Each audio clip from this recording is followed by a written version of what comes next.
to the Fantasy Footballers DFS Podcast with your hosts, Kyle Borgononi and Matthew Betts. Welcome into, Week 15 edition of the main slate, but also a little bit of live tilt from Betts and myself. Betts, how are you feeling right now talking about a player that's honestly not even on the main slate? Dude, fantasy football is it's the best thing that I think exists, but also the worst. I have so many nerves right now just watching Keenan Allen play football. I'm so nervous. So hopefully that hammy holds up. I've got him in a couple leagues. I know you do too. I know Mike was live tilting on the show today. So if you hear us either crying or cheering, that is usually why on the show today. But yes, live tilting Keenan Allen is something I didn't think I'd be doing on Thursday Night Football. Here we are, man. Here we are. Yeah, we're recording this Thursday night, literally during the Thursday night game. I'm wearing my Keenan Allen shirt. We both have Keenan Allen as our background. You've heard us before, but one of our favorite players in the league. We love this guy. But today's been full tilt. But so if you hear in the middle of the podcast us go, ugh, it's because something happened on the show. But we're glad you're with us. It's week 15. We get that it's towards the end of the season, but for DFS, we get to start over every single week. And this main slate is an interesting one. I'm excited to talk about us. But if it's your first time with us, this is DFS for the rest of us. This is an opportunity. If you've maybe only dabbled in DFS, we get to explain to you just how to play the game properly, how to, build your bankroll. And really one of the best ways we like to explain to people is that although you get to, win some money, the best players actually lose quite often because you can't be perfect at this game. Like, really, prognostication in this industry, if you hit 60%, you are just awesome. So let's talk about last week, Betts, week 14. Give me some of your thoughts, because there were some big wins for us, and then a couple players, including one that was just not safe. Oh, Lord, it was not. Let's start with the positive. And, I think we went all in on Derrick Henry. It was, it's not just like us patting ourselves in the back. It just feels good to get that call right, because we've seen that scenario play out before where he's chalk and it's nerve wracking because you're like, oh man, if I had paid him, like what goes wrong? And I did not do that last week. The main reason, obviously the snow model, my proprietary model is humming right now. Kyle, 2 more days of snow this week in Vermont. We had temperatures reach single digits. I mean, if you think I'm going to fade the guy now, you've got another thing coming. So yes, Derrick Henry season is fully upon us. It was fun to watch. We're not going to talk about him in today's main slate show, but again, lock him in with the snow model. The other thing, and we didn't talk about this on the show because the news kind of happened a little bit later in the week with Jalen Hurts getting the start. It was a miss, I think, to not have him in a couple of GPPs. Because when a scenario exists that provides a lot of kind of uncertainty, usually that's an opportunity that we can kind of say, okay, like let's prognosticate what we think might happen. And with Jalen Hurts, we know his college profile as rushing quarterback. We know how much that matters in fantasy, and no one was going to play him against the Saints, right? All you heard all week was like, oh man, the Saints D-line against this Philly offense, like how can you trust him? And he came in at like 1 to 3% in every tournament that I was in, which, knowing his upside was definitely a miss. So missed out on some Jalen Hurts love last week, but certainly Derrick Henry was fun last week. And we'll get to talk about Hurts this week, but yeah, as a rookie quarterback, first game against the Saints, who I really hadn't given up anything, I think, that was a play where really you'd have to just bet on the fact this guy's going to run the ball, and he did. For me, I just want to say Mike Glennon is dead to me. That guy... That guy oh, Mike Glennon. What a ride. I guess if he's wants to tell his family that he was on the week 14 Fantasy Footballers DFS podcast, he can tell his family that. But other than that, I won't be talking to the guy for a very, very long time until he becomes a starter again. No, he's not invited for Christmas anymore. Nope, not anymore. He was super cheap, and honestly, if he would have gotten 10 points, I would have cashed. Instead, he got 2 points and was benched. So really wasn't asking that much against one of the worst defenses in the league, but he was terrible and got benched for Gardner Minshew. So that was probably the worst call that I had personally last week. Had some good lineups. Also, Aaron Jones was kind of a big bust. I think that was really tough to handle. The matchup was great. He had 48 points against them in week 2, but you learn from those things. You also get to figure out how do you improve moving forward. So we're excited you're with us. If you want all of our content, if you want our picks from DraftKings, FanDuel, some of our in-depth articles that Betts and I write, you can get it at ultimatedfspass.com. Still on sale. We're still going to be playing all throughout the playoffs. I'm really excited when we get to talk about that because those are different kind of slates than this one where, you're getting tons of different teams. This week will look a little different. We have a couple of Saturday slates, but we've got some great content if you want to check that out on the website. Also, if you want to go on iTunes, subscribe and review. I know a lot of podcasts, we just say that, every single week, but it really does help us, and it helps Betts and I put some cash in our pocket because, we want to do that this year. We want to actually be able to help people. So, Betts, I know you are rolling in the dough. You're moving the lines. So, any last thoughts about the DFS pass? Yeah, I mean, like I said, we've talked about it every week. I feel like the value is still just definitely there. The best part about it is fantasy football does not end in week 16, nor does it end in week 17 if you're playing DFS, and you can't say that for season-long leagues. So, yes, definitely check out the DFS Pass. Kyle and I will be going with the podcast, the articles in the DFS Pass as well through January. So playoffs are a ton of fun. I definitely would encourage people to check it out. State of the main slate. If you're hearing my silent yelling, it's because Hunter Henry just keeps getting first downs, and I'm playing against Hunter Henry. I don't know why are they using Keenan Allen to block people. I don't understand this. It's that hammy, dude. Let's talk. I know. Gosh, what the heck? So let's talk about the main slate, though. There's some interesting plays this week, and there's a couple of different strategic things that I want to say off the top that I think can get us different than the rest of the field. But first, let's talk about quarterbacks. At the top, it's Patrick Mahomes. On DraftKings, he's 7,900. We're going to talk about that game in just a second, but if you want to lock it in, if you just want to, stay safe and you just want to get in, 25, 30 plus points, you can easily do that with him. So I think Patrick Mahomes is a great play. And then we have some running quarterbacks that are tempting this week with Jalen Hurts, Taysom Hill. I think they're giving you some cash savings. You also get that rushing upside and that floor. So I'm interested in those guys. And there's a couple other quarterbacks that we'll talk about that can hit the 300-yard bonus that I'm particularly excited about. But what about running backs, Betts? What's your overarching thoughts? Yeah, Henry and Cook are definitely priced up this week, as they usually are. But then there's also, I feel like it's a tricky slate because, there's no Aaron Jones on the main slate. Of course, they play on Saturday. A couple other teams this on Saturday as well, like Mike Davis. But, looking at the plays, like you look at the 7,000 range, even the high sixes, and you're like, should this guy really be priced up that much? So it's kind of tricky. There's a little bit thinner options that they force to price up because of the fact that those other guys aren't on the main slate. So I found myself in my build so far locking in one of Henry or Cook. Spoiler alert, it's Derrick Henry, and kind of going from there with my other RB2. There's going to be some value plays. We'll talk about a couple injuries as well that'll open up at running back. But for now, I think Henry and Cook are kind of the two you look at, and then you get one other one from there.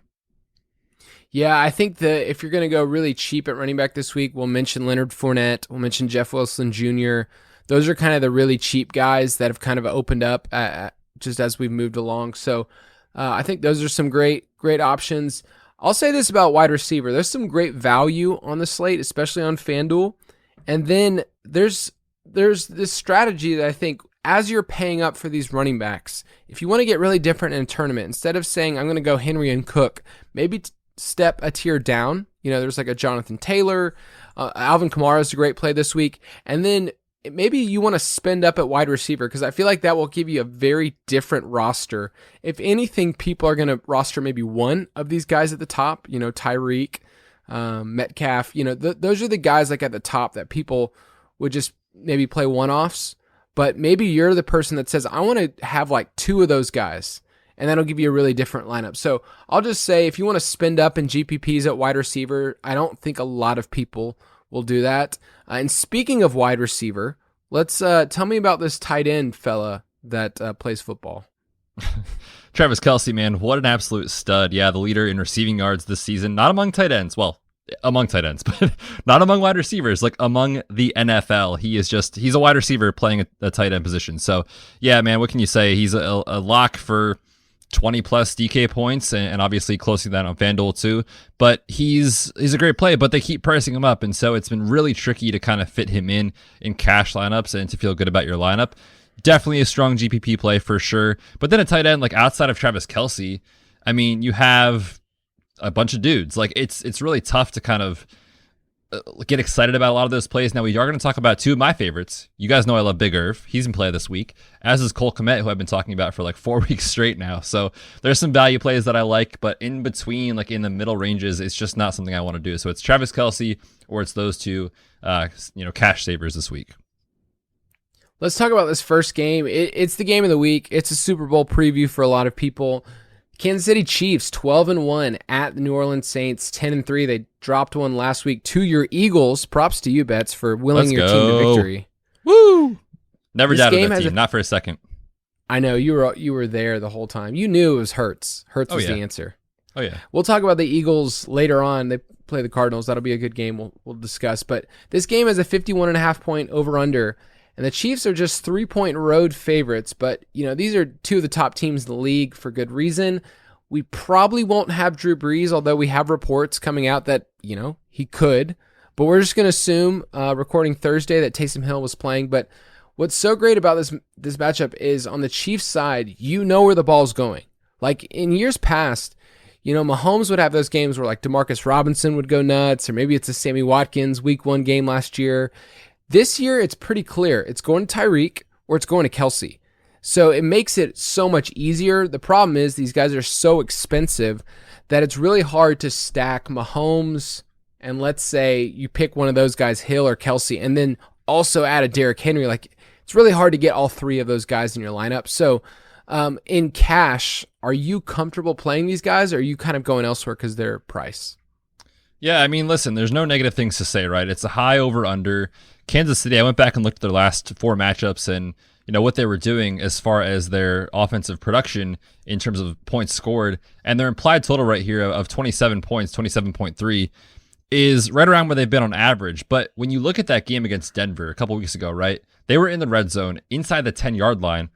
Like almost every drive, they just, failed to convert touchdowns, and that really hurt their overall box score output. But reality, this offense is humming. I mean, they are putting up so many points. So if you can fit Patrick Mahomes in as a cash game quarterback, do it. He's worth the salary, especially on DK. I think at $7,900. It's not egregious to get up to that. Last year we were playing like Lamar at like 8.5K on DK, and we were kind of jamming him in. So I think Patrick Mahomes is definitely in play. I mean, listen, this Saints defense, right? Like they have been exposed this year, to be honest with you. And Marshawn Lattimore is going to see a ton of Tyreek Hill in coverage. They play a lot of man-to-man, as you put here on the show doc. And I confidently can say I don't think there's any cornerback that can hang with Tyreek Hill in man-to-man. So they're all great plays. It's just a matter that like you can't fit them all in. So I think you have to pick and choose. I prefer to just kind of lock Mahomes in cash and then go from there. But certainly, I can't fault anyone for trying to play Hill or Kelce in cash.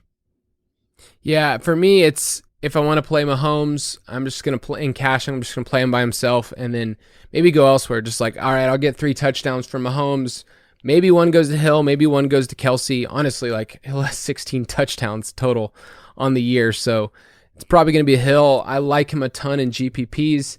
And then CEH, I've been looking at him as kind of an interesting contrarian play, but there's a reason New Orleans is number 1 in rush DVOA. I know last week Miles Sanders broke a big one. Jalen Hurts had 100+ yards, but what is CEH's ceiling? Like 20 points maybe? Like that's not enough for me to really get excited. His price is way down there. I mean, FanDuel is only $6,400, but for me, it's really simple. You just go Mahomes and then in GPPs pick either Hill or Kelce because you feel like they're going to hit their implied total. But let's go to the Saints side. What do you like in terms of building out a lineup on the Saints side? Yeah, I love Alvin Kamara this week. I think he's a really, really intriguing GPP play. I know you sent me your cash lineup today before we started recording, and he's in your cash lineup. I'm not sure if I'm going to go with him in cash, but in GPPs, I mean, you look at the other two guys on the slate, right? Like, everyone's talking about Derrick Henry this week for good reason. People are going to want to play Dalvin Cook. People are very excited about Jeff Wilson Jr., who could get the start with Raheem Mostert out, Jonathan Taylor. Like, there's a lot of guys that I think are good plays at running back. And Alvin Kamara, sneakily last week saw 10 targets from Taysom Hill, and the rhetoric has been, well, when it's not Drew Brees, Taysom Hill doesn't target the running back position, so Alvin Kamara's fantasy value is virtually none. And we saw it get revived last week in a game where were trailing right against Philly, and I don't think anyone saw that coming. But this week, the KC -3 line, and you put that in the doc, like not close enough to what it should be. I think KC dominates the Saints defense, and I think they force Taysom Hill to drop back and throw the football. If that happens, and Alvin Kamara sees anywhere from 5 to 10 targets, I mean, we're thrilled with that price on DraftKings, $7,400 over there. He's cheap on FanDuel as well, $7,800. I think you can find the end zone. And this Kansas City run defense, right, 30th in rush defense DVOA. You can run on the Chiefs for sure.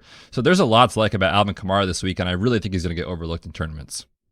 Yeah, it's that price for me. It's just too low, especially when we think about where he was at, 2 months ago. Like, Kamara was the top player almost on every single slate. So I think he can still get there against the Chiefs team that does give it up in terms of receptions to the running back position. Taysom Hill last week, this is what I wrote in the show doc, like he turned into a quarterback. Yes, they lost, but like in the second half, he had to throw. And so he was more or less like looking to actually throw instead of just run first. And he was just peppering Michael Thomas with targets. So I don't mind Taysom Hill, especially on DraftKings at 6,000. But what is the update on Michael Thomas? Because on FanDuel, I have no idea. You wrote this like, why is he $7,000 on FanDuel? That just makes no sense. But he hasn't practiced. So what do we know? Yeah, as of now, there's not a lot of details in regards to what's going on with Michael Thomas and his ankle issue.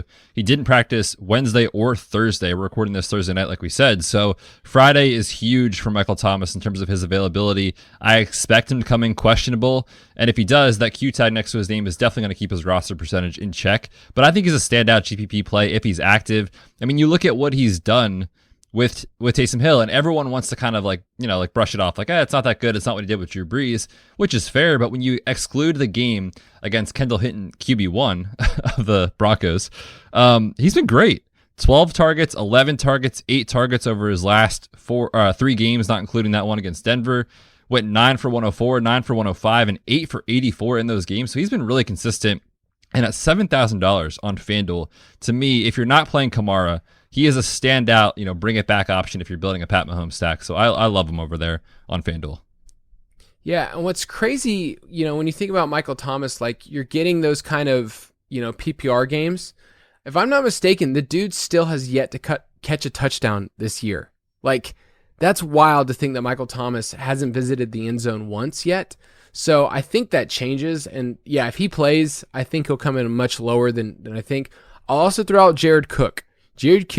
He's 7,400 on DraftKings. That's super low. And over the last 4 games, Kansas City is allowing 25 tight end PPR points per game. That's the second most in the league. So I like Jared Cook. I think that, he's one of those tight end plays that usually gets passed over because he doesn't do too much, but he can score a touchdown with the best of them. So if you want to pivot in game, if you think Kelsey's going to be too popular, if you want to stack this game, I think Cook would make you a different guy. So give me your Vegas pick. Yeah, I like the over in this one, and then I also like KC -3. I don't think that spread is enough for how good this offense could be against the Saints defense. Yeah, I wrote KC -3 is just easy money. Like I feel like it should be a lot higher because it's just a better team. I mean, the Saints are playing with a backup quarterback. They could potentially be without Michael Thomas. So yeah, -3. I would totally take that right now, even though Mahomes is on the road. I mean, 30 points seems easy for him. It is worth noting, though, too. Like, you look at the splits with Pat Mahomes, and this matters if you're trying to play him as a ceiling. His splits, home versus road, are much, much better, actually, on the road, which is not what you usually see. And I think that is just because, like, they know, all right, this is our best chance to win on the road. Now, this season, like, home versus road, there are no fans. Like, it doesn't really matter. But it is worth noting, his numbers much better on the road. So just putting that out there if you are betting KC -3 or playing Mahomes in DFS.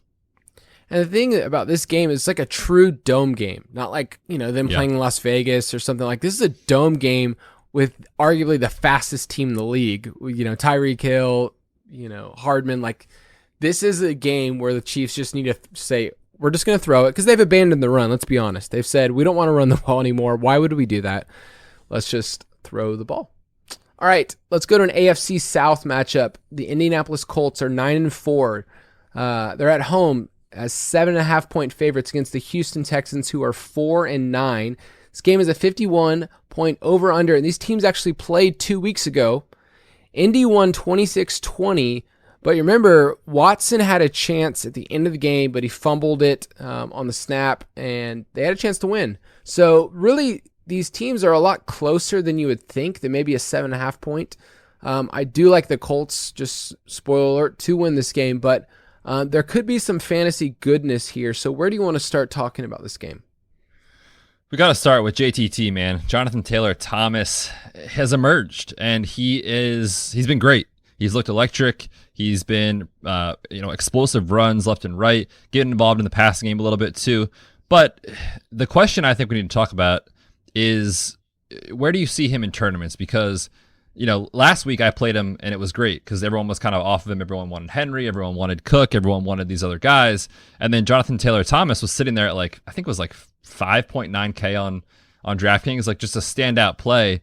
And it was awesome. But now, he's priced up 7,200 on DK, cheap on FanDuel at 7,400, which is great. But I mean, Houston's a horrible run defense, but do you think he could see the same level of roster percentage as Derrick Henry this week in tournaments? Because I would have concern about that. Yeah, if he's going to hit above 20%, which is what I'm seeing in the initial projections, it's just that he's gained steam. Everyone's wanted this guy to be great. In the last 3 weeks, he's been just awesome. RB13, RB3, RB2. He's been a top 5 guy recently, and that's what people wanted. And we're starting to see that, that run last week, where it was that's what he was in college, those breakaway long 60-yard runs. And so I think he's going to be a little too high for me. So I'll probably be a little underweight. I still think he's an excellent play. I mean, Houston just gives it up on the ground. They can't tackle at all. But I do want to mention that Nyheim Hines, although Jonathan Taylor Thomas has been great, Hines has been fine. He's been a solid RB2 the last couple of weeks as well. So that's a great pivot if you want to go there and you think that Phillip Rivers and company is just going to beat them through the air. You're going to gain a ton of leverage on the rest of the field with Hines. But yeah, JTT is a great play. And then obviously, T.Y. Hilton is a smash play against the Texans. He's destroyed them in his career. He's on fire. Last 3 weeks has been incredible. So I think Hilton's going to be a pretty popular play, especially on DraftKings at 5,500. So any other thoughts on the Colts side? Would you play Phillip Rivers? I think he's very viable this week, actually. I don't want to spoil it too much, but I'm going to talk about him later in this show in a segment that we have been going back and forth in all year. I do think he's viable. I mean, Houston's pass defense, 26 in DVOA. Obviously, that's not very great. They've lost a couple players to suspension. They lost Justin Reed, their starting safety. He's been placed on IR. So the pieces are kind of falling apart for Houston right now. And we've seen games where P. River comes out and goes for 3 touchdowns and 300 yards. It is within the range of outcomes. So to me, he is an interesting, I think, pivot option off of JTT. Jonathan Taylor Thomas is going to be very, very rostered this week. So if you wanted to go Phillip Rivers with Hines as the pass catching back and T.Y. Hilton, I think you could definitely do it. It's a really kind of intriguing way to get leverage off of Jonathan Taylor. Yeah, I wrote T.Y. Houston in the doc because that's what we've been calling him on the main show, and I don't know another way how to put it in there. I'll also just throw out Trey Burton and Mo Alley Cox showed up on the injury report. So if it's just Jack Doyle and he's the only guy there, he's interesting as a punt play, but just monitor that. But on the Texans side, they've just been so hurt this year, with so many different players. David Johnson just came off the COVID list, but we're not really sure, what to do with him. Oh, there's a touchdown from Tyron Johnson. Come on. Come on, man. I can't even tell you the amount of questions I got today on this guy. Should I play him or not on Tyron Johnson? I cannot tell you the number of times that I had him in my lineup today. And then, in fantasy playoffs? Oh, I had him in my lineup, and then when I got the good to go with Keenan Allen, I just took him out, of course. Classic. Okay. God, I feel like we're back. Okay, All right, so this Houston team, David Johnson, he's cheap. He's 5,100 on DraftKings. I think you can play him as a literal like 1 to 4% roster player in GPPs if you want to get different. I won't blame anyone for it. I'm not going to do it. I haven't clicked the button on him all year. We just haven't seen much upside, and obviously this Colts defense is good overall. And I put this actually in the Vegas Report article that I wrote up. Like, they've actually been worse than Houston in terms of points allowed to opposing offenses per game. So I don't love David Johnson, but I really do think the pass catchers and Deshaun Watson are very interesting in this matchup. And, we saw it 2 weeks ago. Kiki QT has smashed against this team. Brandon Cooks was good in that game. Now, of course, he didn't play last week, so I think he'll be someone that maybe is overlooked. But I just want to give people the nudge, like, you can play Houston pass catchers. This Indy defense is not what they were the first 2 months of the season. For sure. And I don't know, like, with this Texans side, like, I feel like because Indy forces everything short, there's only just a couple of places I want to go, like Chad Hansen, nah, I just can't go back there. Jordan Akins apparently can't catch anything anymore. So if you're stacking Watson, how would you stack up this game if you're going to use this as a game stack? Yeah, if you're going with Jonathan Taylor in this matchup, which totally, is fine to do. I'm not saying don't do it. I'm just saying in tournaments he will be very popular. He's a great play. So if you're going with Jonathan Taylor, I would go Deshaun Watson and maybe Kiki QT or Brandon Cooks, or you could do both. You could double stack Deshaun Watson. Kiki QT, man, he smashed Indy 2 weeks ago, 8 for 141. And then, he's only got 100-yard games in his career. All 3 of those hit the 100-yard mark against the Colts. Call it what you want. I don't know. It's a trend that I kind of want to buy into.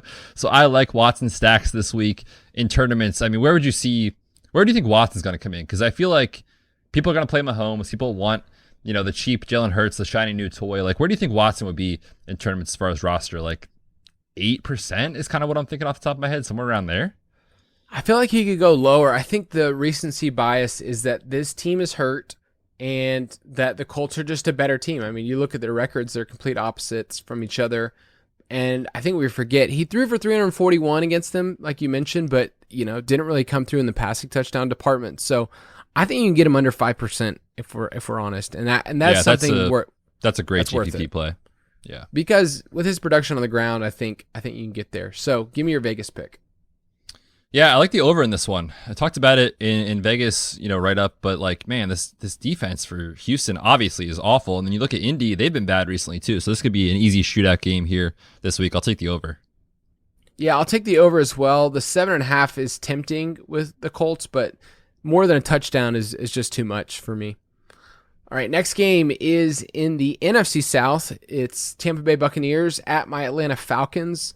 Buccaneers are 6.5-point road favorites, and this game has a 50.5-point over-under. These teams will play again in Week 17, but obviously they are familiar foes.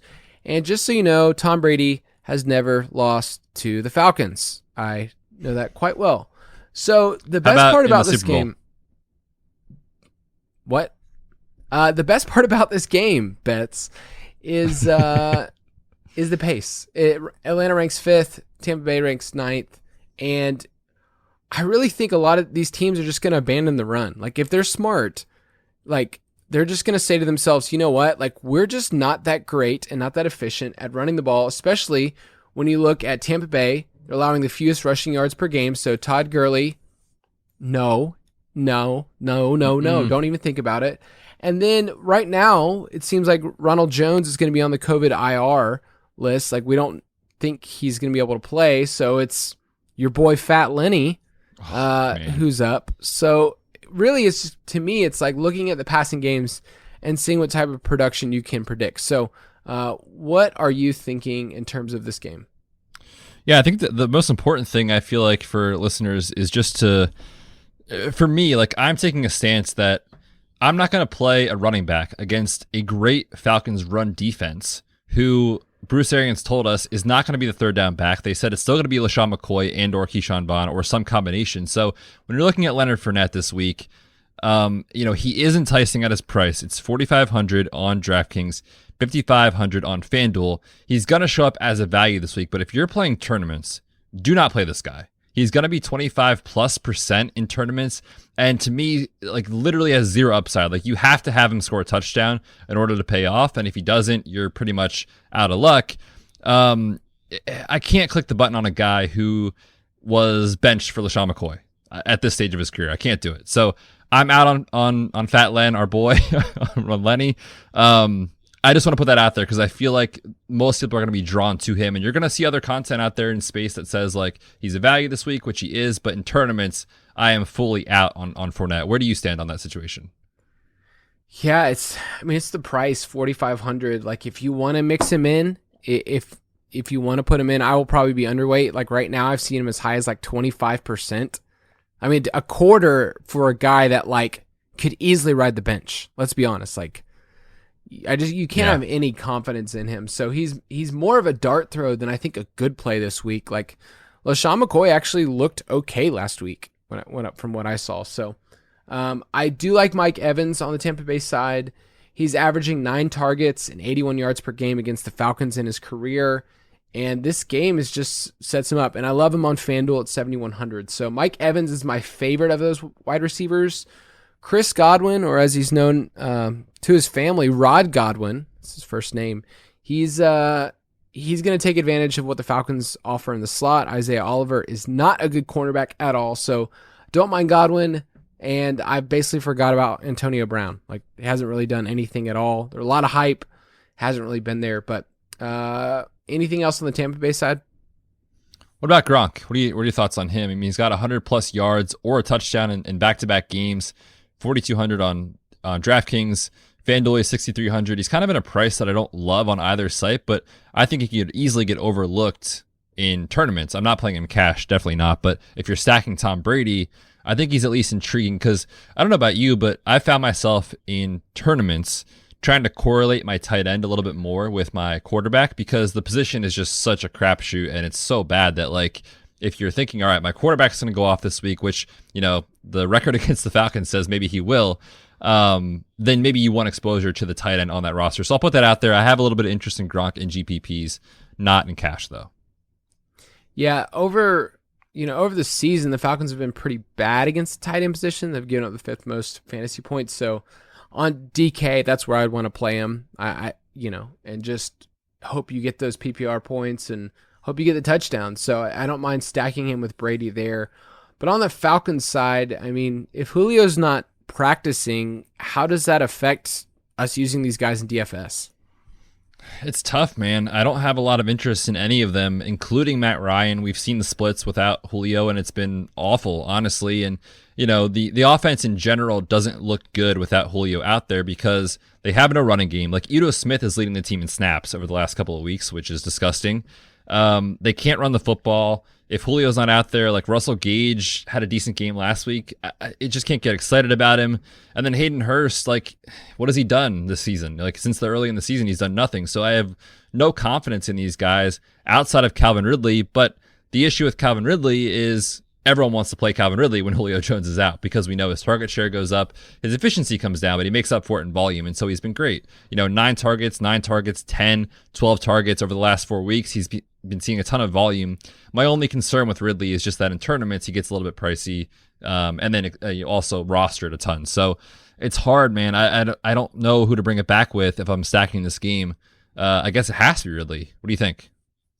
I think that's the right call. I think he won't be as popular this week. I mentioned earlier, like, I just think people won't spend up. He's super expensive. Like on FanDuel, he's super expensive. On DK, like, he's just way up there. Like, I don't think people think of Calvin Ridley as being like a top 5 wide receiver, but in terms of DFS on the main slate, like, that's where he's sitting at on most sites is, top 5 wide receivers. So I think most people pass on him. I think he'll be a little bit lower. And he's just the obvious stack. So if you wanted to go Tom Brady and let's say Mike Evans, or Tom Brady and Gronk and Mike Evans, and you say, I'm just going to get all the touchdowns that way, then Ridley makes a ton of sense to run it back with. I don't really have interest in anyone else. Russell Gage just doesn't get me there. And then Matt Ryan hasn't been a QB1, in 5 weeks. So I just been years. Don't. Not really. I know it's painful. It feels like it.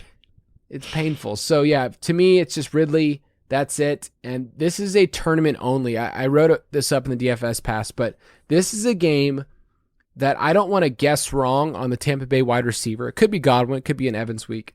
It could be a Gronk week. And so I won't be using them in cash. And if you don't use them, then I'm just Xing out this game. Like I'm just staying away from this game. I'm just not going to guess it the right way. So give me your Vegas pick. Yeah, I actually like the under in this one. It's just the concerns with Atlanta.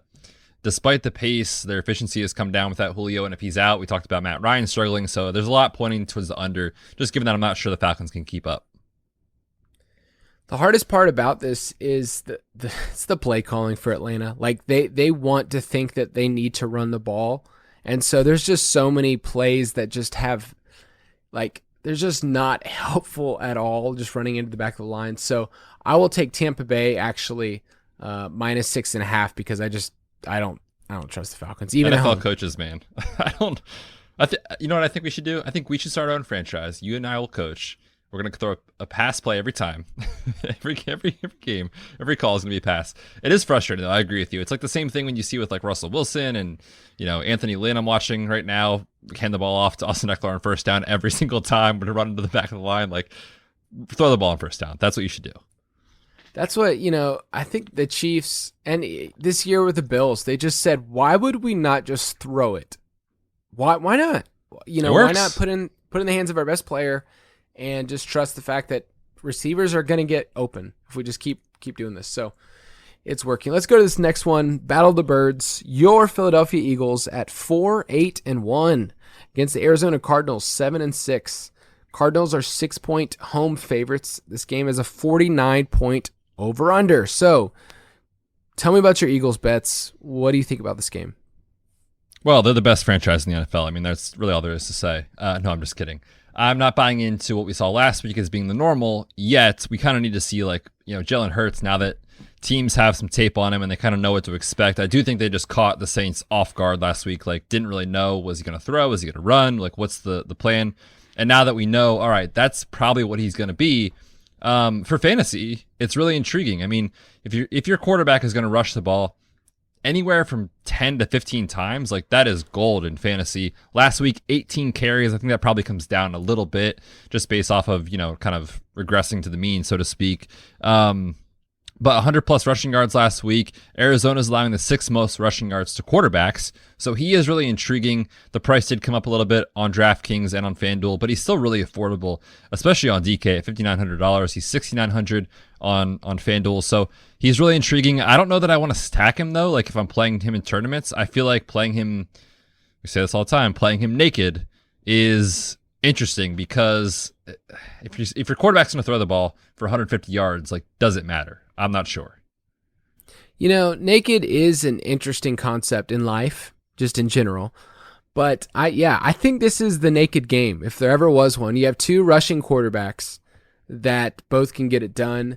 And 18 carries is insane. I think we don't realize what that's like for a player's first game. And then I heard this stat from Rich Rebar, 13 of those runs were designed runs. So that's a big deal when you think about the way that they were using him and the way that they were calling the plays. So Jalen Hurts is a cash game quarterback for me at $5,900 on DK. I think you can get there. You can't really hope for 300 yards passing. That's just not really there. So I actually think he's a better play on FanDuel.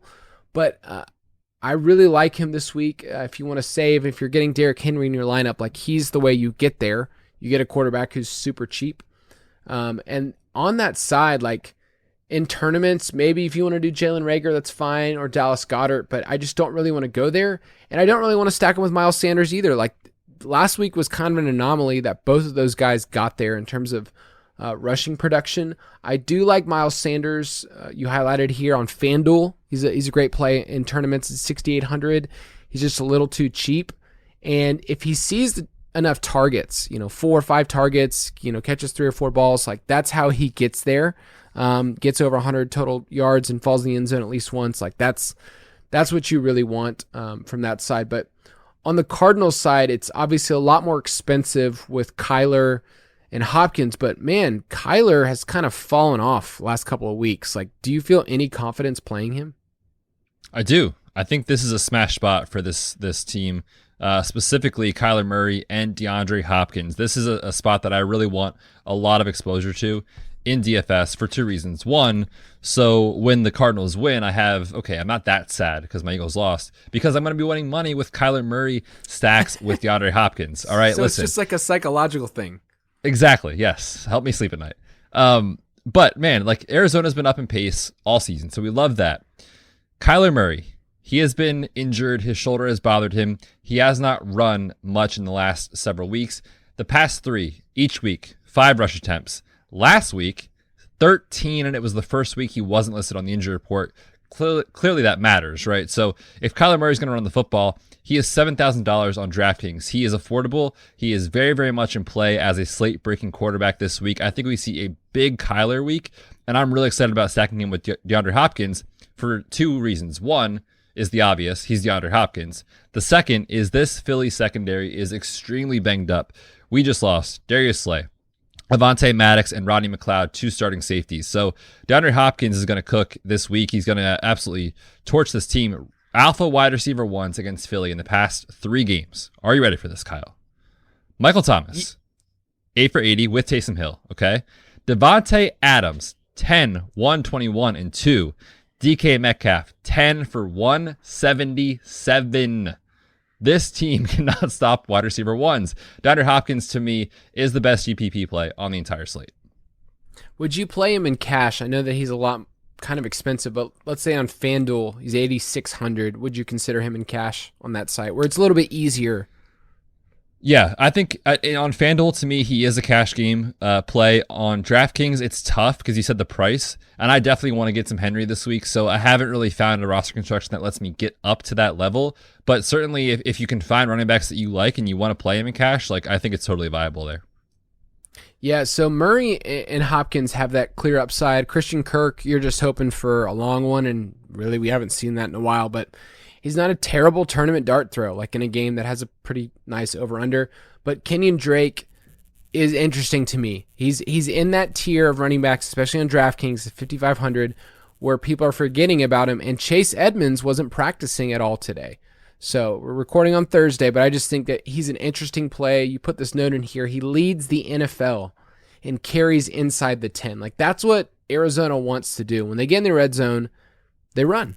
And a lot of times it's with Kyler, so he could take that away. But it's not hard to see Kenyon Drake with 80-plus yards and 2 touchdowns. Like those are the kind of games that really pay off, especially at his price. So he's a great GPP pivot if you're wanting to play. Like I could see somebody in this game say, I'm going to roll with Hurts, who's the cheaper option, and then I'm going to go Drake and get those touchdowns on the Cardinals side.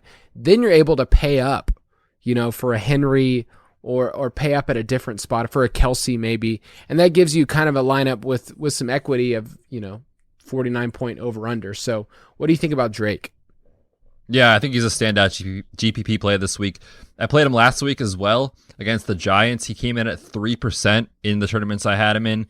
He's just a player that no one wants because of the bad taste we have in our mouth from the previous, 2 months of the season. But we can't forget, like, he's going to see 20 opportunities in this game. And Chase Edmonds, the coaching staff has already said, is a game-time decision for Sunday. So even if Chase Edmonds is active, we should project Kenyon Drake for maybe an extra target or 2. And clearly if he's out, like a smash play. So I hope that Chase Edmonds is active, quote unquote, because I think that'll help keep Kenyon Drake's roster percentage in check. But I think the question is, like, if Chase Edmonds is ruled out, do you think Kenyon Drake is a cash game play at that consideration? Oh, man. How much he has burned us this year. Like Kenyon Drake, yes. You remember? Check the DraftKings account. You will find out. So I lost so much money on that guy.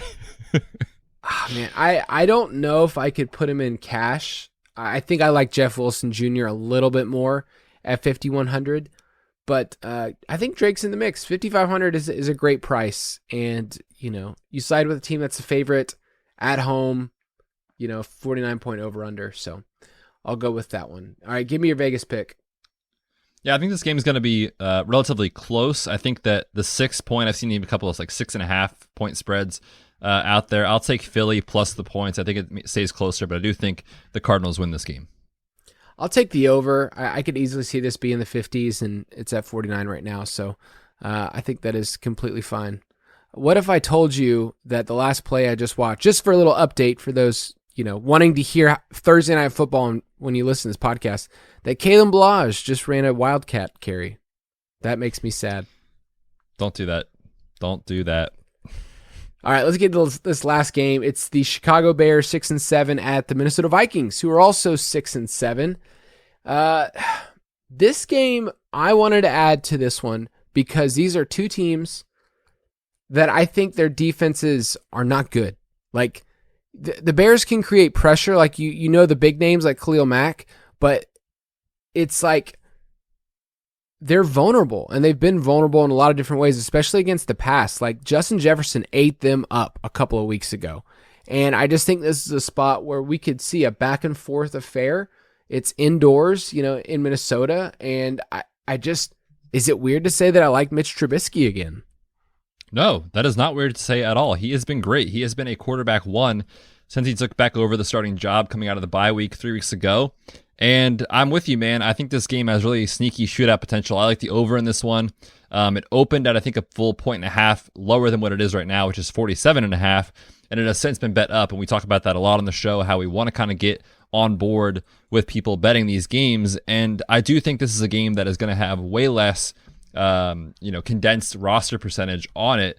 People are going to want to play the Chiefs and Saints for sure. That's a really intriguing spot. People are going to want to play some Titans, obviously, against Detroit. Like, it sets up as a game I think it's going to go overlooked. But I love this game for GPPs. I think you can stack it. Obviously, Mitch Trubisky is in play. He's cheap on both sites, but especially on DraftKings. I mean, he's $5,500. He's way, way down there. Minnesota's been bad this year. They got a young secondary, and you can throw on them, obviously, like you said. And then, come on, man. Can we just put some respect on Allen Robinson's name?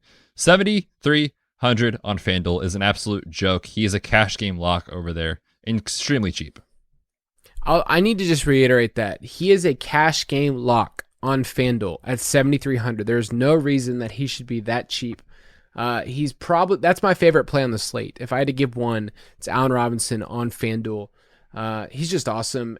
Minnesota's allowing the second most 20-plus yard receptions, and he has the fourth most of those in the league. So that's the kind of stuff you want. But David Montgomery, your boy, I know he's not your boy, but he has been awesome the last 3 weeks. Do you think a lot of people will be on him again, considering he's just been printing like 20, 25 points each week? Yeah, I mean, I have been vocal that I'm not a huge fan of his, but he's been good. I have to put my bias aside. He's been good. The matchups dictate that it's going to work out, and he's seeing a ton of volume, so he checks all the boxes. I definitely think he's in play in cash for sure. My only concern is that I do think like roster builds are probably going to look very similar to like Derrick Henry plus David Montgomery in a lineup. Like, I could see that in a ton of lineups this week. So I have concerns about it being too chalky.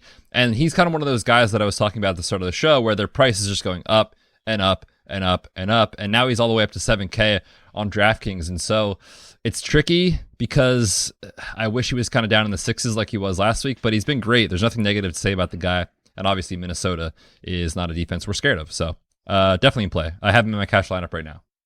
Yeah. Darnell Mooney is a dart throw. He's an air yards guy, but that hasn't really meant that much this year. It's a lot of empty yards. And then your boy Cole Kmet, he's going to be popular, I think. I think he's gained steam the last 2 or 3 weeks, 3,000 on DraftKings. He's seeing the kind of targets we want. Like, he's seen a end zone target the last 4 weeks. Like, that's what you want. So Cole Kmet, I think, is a great play. But on the Minnesota side, I mean, if we see Dalvin Cook under 10% in tournaments, like, is that something we need to jump on?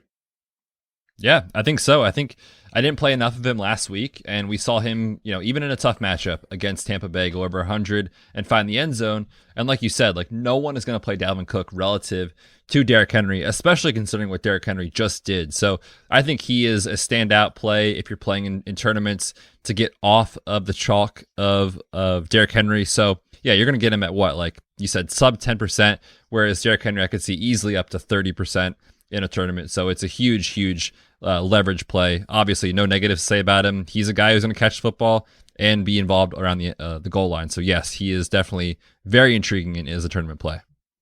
And then we know that these are the two receivers. It's Thielen, it's Jefferson. Does it feel like Jefferson is kind of like moved ahead in people's mind as like the guy people want to roster? Like that's what it feels like. And I know that's just going off of emotion, but it feels like people want to play Jefferson. They see his big upside. Like that feels like where we're at. Yeah, I agree with you. I think he's probably going to be the more popular play. We should have looked. I haven't looked back, but I would not be surprised to look back at the last 2 to 3 weeks of the roster percentage for these guys, and I think we could probably say Justin Jefferson would be the more popular guy in tournaments than Adam Thielen has been, because like you said, we see those splash plays, we see those deep receptions. That's what people want, but we can't forget that Adam Thielen is always involved around the end zone. He's still seeing a 27% target share, so both these guys are in play as pivots off of Dalvin Cook and or a bring back if you're stacking Mitch Trubisky, so definitely in play. All right, and the last thing we'll mention is your boy Big Irv. Like, this is somebody we've talked about, really, I mean, I feel like from the beginning of the year, like we've been all about Big Irv. If Kyle Rudolph doesn't play, he's a great cash game play at 3,600, and a stacking option if you're using Kirk Cousins. I don't mind him at all. So, any last things on this game? I mean, dude, my heart is just like, I'm so happy right now. We're talking about Cole Kmet and Big Herb in the same game. So, listeners, when games kick off on Sunday, which game I'm going to be watching. Obviously, I want all the Big Herb and Cole Kmet in my life I can get. But I will say, for those two tight ends, Cole Kmet is a better salary, obviously. He's cheaper. But I just looked at the roster percentage projected. Cole Kmet's going to come in 20+%. And for a tight end, that is way too much to me. That doesn't have the ceiling of a Travis Kelce or someone like that. So I think if you're going to play one in a tournament, Big Irv is the move. Big Irv. All right. This game right now, is creeping up. It's 47 right now. What would you say? Yeah, I'm still on the over. I think this game shoots out. I'm with you. All right. So before we get in Battle Royale, let's just quickly go through a couple of guys and games we didn't mention. A lot of people, they say this section's super helpful week to week. Give me a couple of quick cash game plays that we didn't talk about. Yeah, we can't forget about Mr. Lamar Jackson. He's been running the ball a ton. Oh, and by the way, he gets to take on the Jaguars this week. So it is a situation to monitor. They've got some guys out with COVID. For example, Marquise Brown. I know there's two other wide receivers off the top of my head. I can't remember who it is. But, sneaky plays as well, like Willie Snead and guys like that. Mark Andrews, obviously. Are in play, but Lamar Jackson against the Jags is a standout play in cash games. And then don't forget about the Rams guys, right? We're not going to talk about that game, but it's the Jets. That's who they're taking on. What is there to say? you play your players against the Jets. I think the only concern with that is like, which tight end do you lean towards, or which wide receiver do you lean towards? I don't have a strong take. I'm not sure if you do. I just think the totals there, they're going to score 30 points. Like, that's pretty easy, but I think the most important thing is it going to be Cam Akers in the run game, or is it going to be Jared Goff? And if you look at the Jets, like, they've been the worst. They're like the worst against opposing passers. And I think that's something to consider. Like, Cam Akers is going to be a little bit chalkier this week at 6,600 on DK. And then I think Goff's going to be popular too. So you just have to take a stance in tournaments. Just if you're going to build a lineup, this is the way they get there through the run. This is the way they get there through the pass, and go that way. Yeah, Derrick Henry. And then we need to talk about these two 49ers because those are going to be popular. Brandon Ayuk is easily going to be the most popular wide receiver on the slate, and for good reason. Like, he saw 16 targets this past week. So Brandon Ayuk is kind of locked into a lot of cash game lineups. But do you feel like you could play him and Jeff Wilson Jr. if Raheem Mostert's out? You could. I just, if that's the case, those two guys are going to have so much condensed roster percentage on them. And whenever a wide receiver is that chalky in tournaments, I usually go in the route of saying, okay, like if they go off, like I'll take the L. In cash, I love him for sure.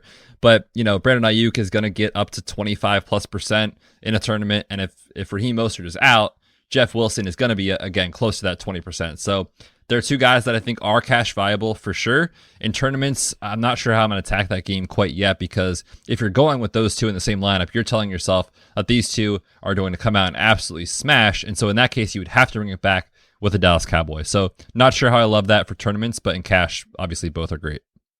All right, give me one dart throw for this week.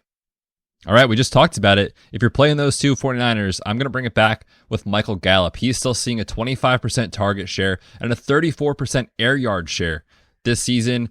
Andy Dalton, surprisingly, is averaging 42 pass attempts in his starts.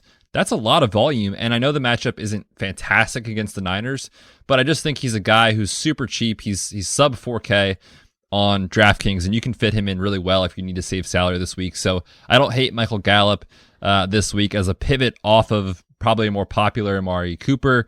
And like I said, if you're playing that 49ers stack, then yeah, bring it back with Michael Gallup.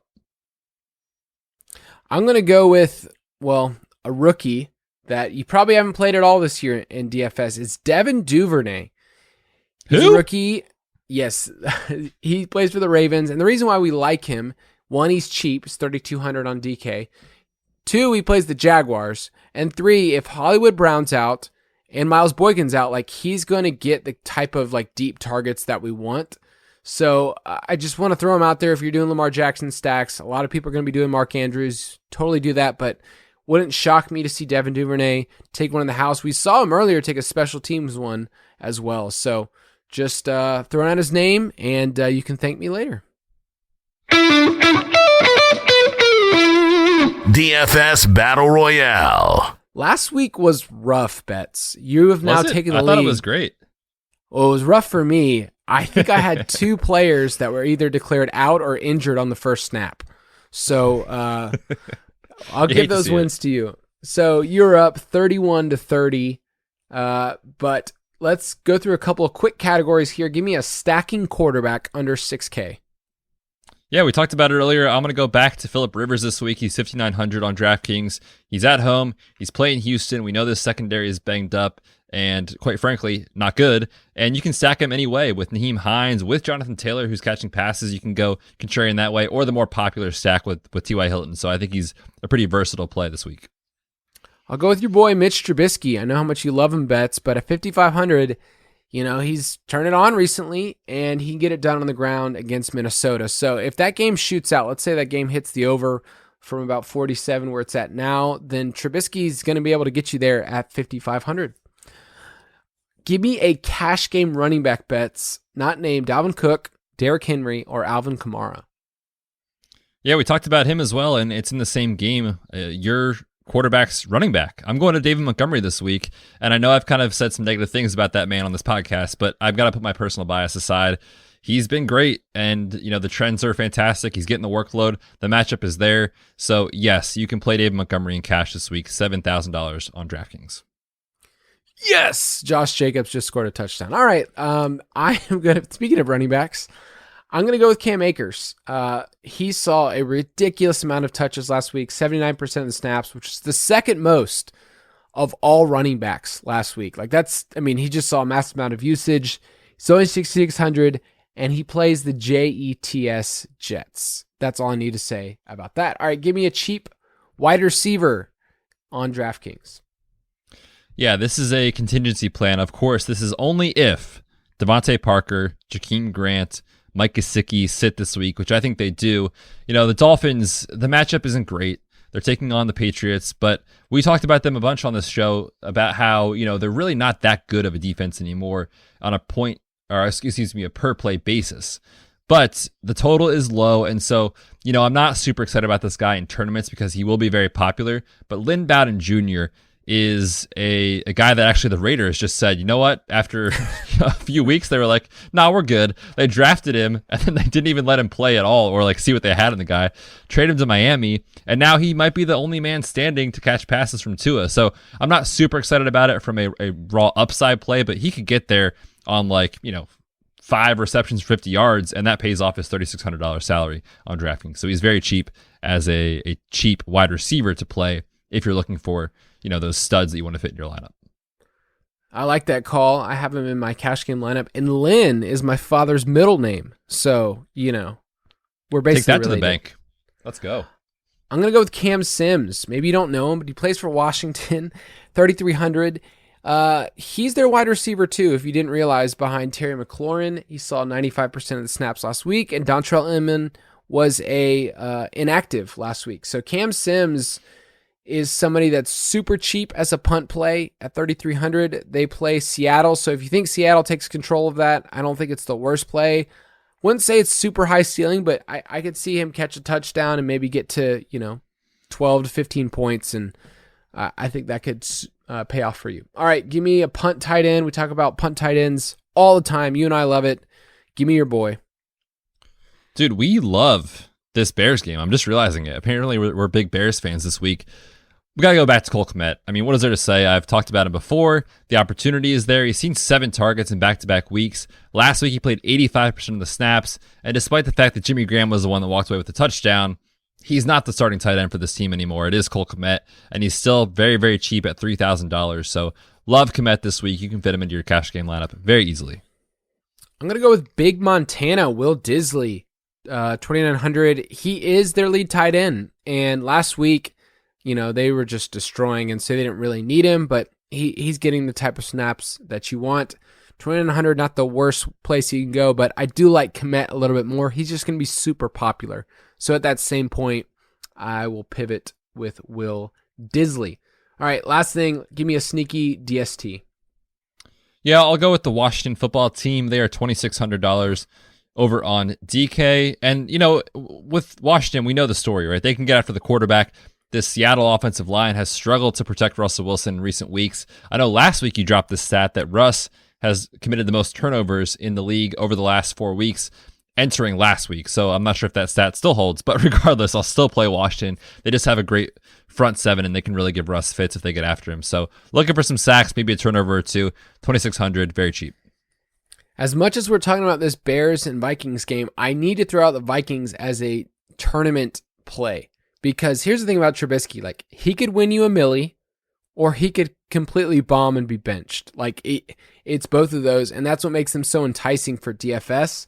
So the Vikings at 2,800, if they get a couple of turnovers, maybe a pick six, which is a Trubisky favorite, I think that they're in play. All right, let's go through a couple of mailbag questions. Mailbag. All right, I got a couple of questions here as the Chargers are trying to figure out how to play football and throw to their best player. So where's our boy Keenan? Gosh, please just 10 points. I mean, he's in PPR. He's at 2.8, so that's sweet 2.7. It's not going to get it done. All right, this first one comes in from Brian at Rufus812. He said, please explain again the difference between cash and tournament players. I'm a moron, and I just don't get it. That's what he writes. He says, especially when I stack, after I use a stack, I don't really know how to move forward in terms of plugging in. Last week, I played 10 different stacks, and I didn't win a dime from it. So what's your first thought on this? And I would just say 10 different stacks is a lot. Just from the beginning, if you're going to play, cash game lineups, we recommend just playing one. And then for tournaments, 10, it sounds like too many different combinations that you're not going to get right. I'd rather just stay with maybe about 3 different, quarterback combinations, like Aaron Rodgers, Devontae Adams, just very clear, simple stacks, and then working around there. But what are your thoughts? Yeah, I think first, kind of starting the conversation with what's the difference between these two types of formats. So in cash, we talk about that all the time, this guy's a cash game play because he's very safe and you know what you're going to get. That's what you want to build your cash lineup around. You're basically trying to build a lineup that can beat half of the field because we play a lot in those 50-50s. Essentially what that means is you have, let's say it's 1,000 people. I think there's a little bit of rake with it on DraftKings, obviously. So it's the top 48% cash or something like that. So you're looking for a lineup that is strong, good plays, have solid floors, and a good projected touch volume. So wide receivers that are going to get targets, running backs that are going to get touches, those sort of things in good matchups. And if you do that, you're going to build a really good lineup. In tournaments, you want to be able to differentiate yourself from the field. So you can't just play, quote unquote, the best plays because everyone is going to play Derrick Henry. So you need to get a little bit different. And that's where stacking comes in because that helps you build a lot of correlation and really kind of get, in tournaments, we don't want to finish 50th. We want to try to finish in first. So you have to get that correlation to get there. But I agree, 10 different stacks is probably a little bit too much. I would say pick 2 to 5 at max and kind of go from there. And then when you're doing that, make sure that when you build those stacks, you bring it back with another player on the opposing team is kind of what we always talk about on this show. Yeah, I think those are great points. And I would just say, there's some players that clearly overlap. Like Derrick Henry is great for cash and he's great for tournaments. But it's more saying, okay, what is the most likely outcome? It's probably that Derrick Henry gets, 20 points, runs for 100 yards, but is he going to get 35 points, which is actually what he needs to pay off? And so that's what you have to start asking yourself with tournaments. You look at players' salaries and you ask how many times that they can X. So, a 5,000 player, if they 4X, they get 20 points. Like, you have to ask those kind of questions that make somebody a good cash versus, tournament player. And really, you're not trying to get the crazy lineup that says like they're 1%. Like, you're going to need some popular players in there too, but it's learning how to mix in players that could be super popular and could not. And this year we haven't published our projections on the website. It is something that I think we'll do this next year. So if you think you're interested in our roster projections, when Betts and I reference, this guy's going to be about 8% or 10% rostered, if you're interested in that, please let us know. Like, we'd love to see if that's a valuable tool. I think that's what people have been asking for. So yeah, let us know. All right, next question's from Aaron Wagner at Wagner110918. Very specific numbers, my friend. For cash, is it better to pay up for a smash play like Derrick Henry versus the Lions and find value high variance players elsewhere, or should you target other running backs in a lower tier like Kamara or Taylor? Thanks, guys. Love the show. Great question. I would say in cash, I'm paying up for a smash play like Derrick Henry because we know what we're going to get. You're going to get 20 touches at least, upwards of 30 in a game that is, they're playing at home. Detroit, obviously a bad defense. Like, you're going to get a lot of value in that play in and of itself. And then I'm figuring out from there. The reason that I want to do that is because if Derrick Henry goes off and he smashes, as he predictably will because of the snow model, then essentially you're buried in cash. Like, if you don't have Derrick Henry in a field where he is going to be 30% rostered, you pretty much have to like have a great lineup outside of that. And you pretty much have to get this right and get a few other things right in your lineup if Derrick Henry hits, which we predict he will. So to me, I'm paying up for Henry and then I'm figuring out from there. Not sure what your take is on this question, Kyle, but that's how I'm playing it. I added up the numbers and I thought it was interesting that it's literally spot on. Derrick Henry plus Jeff Wilson Jr. is the exact same amount of salary as playing Kamara and Jonathan Taylor. So you have to ask yourself that question, like, would I rather play Derrick Henry, who is the one player every week that you're like, this guy could go off for 40 plus points. Like, he's the one dude that could do that. Would you want to play Henry and Wilson together? Because that's what you need. You need a cheaper running back, or Kamara and Taylor. What's your take? Yeah, for me, I'm taking Derrick Henry still. And the reason is what we talked about with Jonathan Taylor. He is a great play, don't get me wrong. But we've also seen situations where he comes out and all of a sudden Naheem Hines has 2 touchdowns and you're like, what just happened? Like, we know Derrick Henry is the running back on this team, right? Like, he's going to get 90% of the touches, which you can't say about Jonathan Taylor, and maybe not with Alvin Kamara because we've seen them kind of be wishy-washy as well. So I will still take the Henry play. Yeah, for me, the thing about Taylor is he's almost going to be as popular as Henry. Like, maybe 10% less, but you have to factor in these guys might be a little cheaper, but how popular are they going to be? And that's something that, we talk about a lot. But for me right now, I'm just too scared to get buried by Henry. That's just the thing each week that I can't stay away from. I don't want to live that life. No. All right, last question here from Tyler M. at DFST Miller. This is kind of a loaded question, but I think it's a good one. If you were making a core for GPPs, so for these tournaments, which 4 players would you choose to have in every single lineup? And I will just say, the players that we chose, and we chose some elite guys, you can't get all of them in every single lineup. Like, we can't put 4 studs, or else we just say play Henry and Cook and Kamara and be done with. Like, you're probably not going to be able to build a good lineup with 3 running backs like that. So Betts, give me your 4 guys, and I'll talk about mine in a second. Yeah, the 4 I wrote down here are Alvin Kamara, Allen Robinson, Derrick Henry, and then one of Travis Kelce or Tyreek Hill. And like you said, you can't fit them all, so it's tough because I don't really, when I play GPPs, I don't have a set of core plays. I do that more for cash.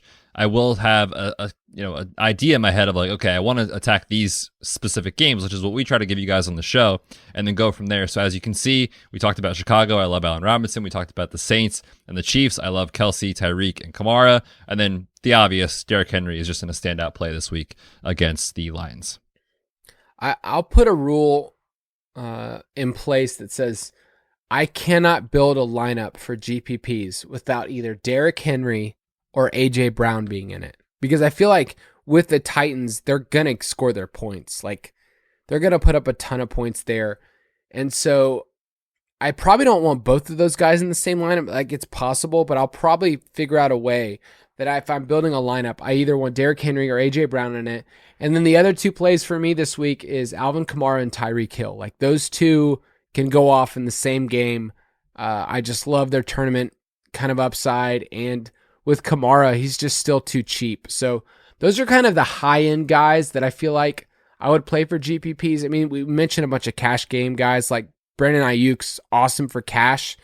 It wouldn't shock me to see him, not do as well, and maybe get like 14 points and you're like, okay, that's fine.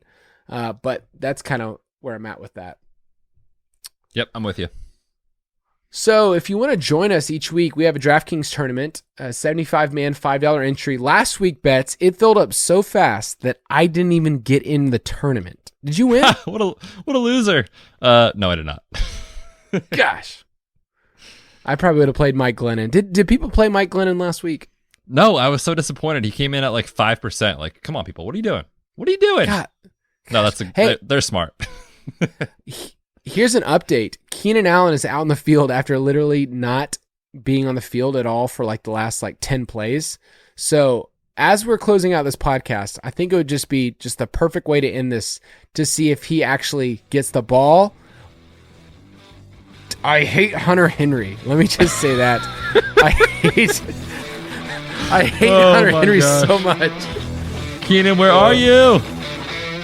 Well, I hope you guys have a great week 15. We'll see you out there. Win some cash.